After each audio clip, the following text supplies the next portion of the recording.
পরে যে সব মেলছো এবং শোবো কোথায় আমি? নিচে কি শোবা? বাইরে বৃষ্টি হচ্ছে, আমি কি করবো? তো মেলবো কোথায় জিনিস? আরো তো জায়গা আছে।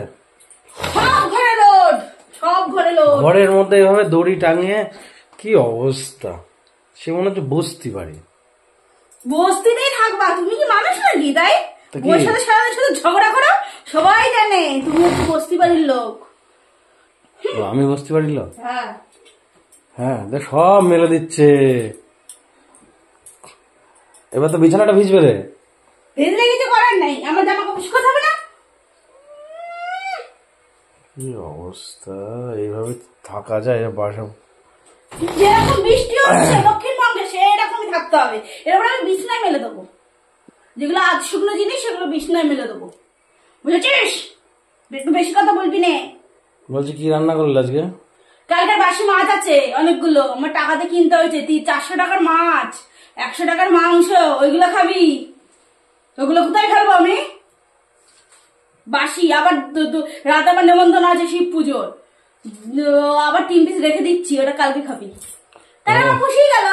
এইভাবে হিসাব করে আমি হিসাব করতে পারি, হিসাব করে চলতে পারি। তোর পয়সা থাকলে না দুদিনে আমার 4000 টাকা খরচ হয়ে যাবে। সেটা তাহলে তো বকবি না। বলছি বাইরে বৃষ্টি পড়ছে। এখানে এগুলো শুকাতে দিয়েছি তো, এখানে এগুলো শুকাতে দিয়েছি। এগুলো যদি এখানে ধরা এখানে জায়গা আছে, এবার তুমি তোমার প্যান্ট ছাড়বা, আরো সব আমার ছাড়বে, মাম্মাম ছাড়বে, সব এখানে জায়গা দেবো। ফ্যানের সাথেও কারো ঝুলাবো, ওটাই বাকি আছে। আমাকেও ঝুলিয়ে দিও ফ্যানের সাথে লাস্টে। তোমাকে ঝুলাবো না, তোমাকে এখানে দাঁড় করাবো, তোমার এই দুধার এইভাবে দাঁড় করাবো, দাঁড় করিয়ে তোমার মাথায় একটা বাঁধবো, তোমার হাতে একটা দেবো, এইভাবে দাঁড়িয়ে থাকবা ততক্ষণ না শোনাই। ভালো বুদ্ধি না? হ্যাঁ হ্যাঁ, উচ্চাটে বেটা ছেলে, এটা তোমার শাস্তি। আজ অফিসে যেতে হবে না, আমার যেমন কোনো সময় হয়নি, বাইরে থাকবা। আমি কেটে দেবো, তুমি মেলবা। আমার বাবার অফিস তো, যখন তখন ছুটি। বাবার অফিস হোক, দাদুর অফিস হোক, মামার অফিস হোক, আমার যেতে দরকার নেই। আমি হুকুম করেছি তুমি থাকবি, তুই থাকবি, বুঝেছিস? ওরা মনে হয় আমার চোখটা প্রবলেম করছে, ডাক্তার দেখাবি। কানা হয়ে যাবে, আমার সুবিধা হয়। আশীর্বাদ করছিস তুই? আশীর্বাদ করছিস? আমি অন্ধ হয়ে গেলে তো অন্য মহিলার সাথে সেটাই তো বলছি, আমার সুবিধা হয়। কোথায় গেল? কি সুবিধা হয়? কিসের সুবিধা হয়? কি করবা তুমি ওটা? তোমাকে বেঁধে পিটাবো, তোমার খুব অনেক দিনের শখ, তোমাকে আমি বেঁধে পিটাই। তাই? তুমি ফালতু বকো। আমি ফালতু? চোখে আমি দেখতে পাচ্ছি না, তোমার চোখের নিচে সরাই হচ্ছে, অন্ধ হয়ে যাও। কোন যাইবার বল তুমি? চারটে বেটা ছেলে টাকার জল লিখেলো। যা রান্না কর কেন আবুকে? পারবো না আমি, রান্না বসিয়ে দিয়েছি, ওটা গভর্নমেন্ট নামে হচ্ছে। আমার অফিসের টাইম হয়ে ও গা, তুমি অফিস যাবি নে, হ্যাঁ বুঝেছিস? যাবি নে। তাই বলেছিলাম ওপেন বাড়ি থেকে বেরিয়ে দিকে তো দুটো ফ্যান আমি ভেঙে রেখে দেবো। ওরে বাবারে, বিরাট ব্যাপার তো। কালার বদল বাসা লক্ষ টাকার। সামনে পুজো, টাকা দিবি, আমি শাড়ি কিনবো। পারবো না। তুই পারবি না, তার ঘাড় পারবে। প্রত্যেকবার দেওয়া অসম্ভব।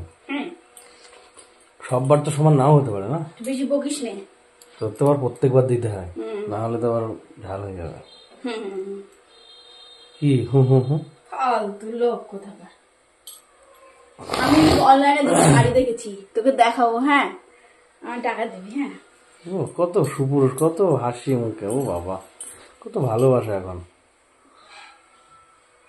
দিবি? হ্যাঁ, শাড়িটা বেশ ভালো, অনেকগুলো কালার আছে, স্কাই ব্লু আছে, রেড আছে, অফ হোয়াইট আছে। এখন চাই না, তার জন্য এখন ঝগড়া নেই, মুখে মিষ্টতা। ইয়ে আছে, সে পার্পেল আছে। ওকে, এখন আর মুখে ঝগড়া নেই। I love you খেবলু। কে বললো? দিবি? হ্যাঁ, এই দিবি, নাহলে ঘর থেকে বার করে দেবো, বলে দিলাম। দুটো শাড়ি দিবি পুজোতে, বেশি কথা কইবি নে।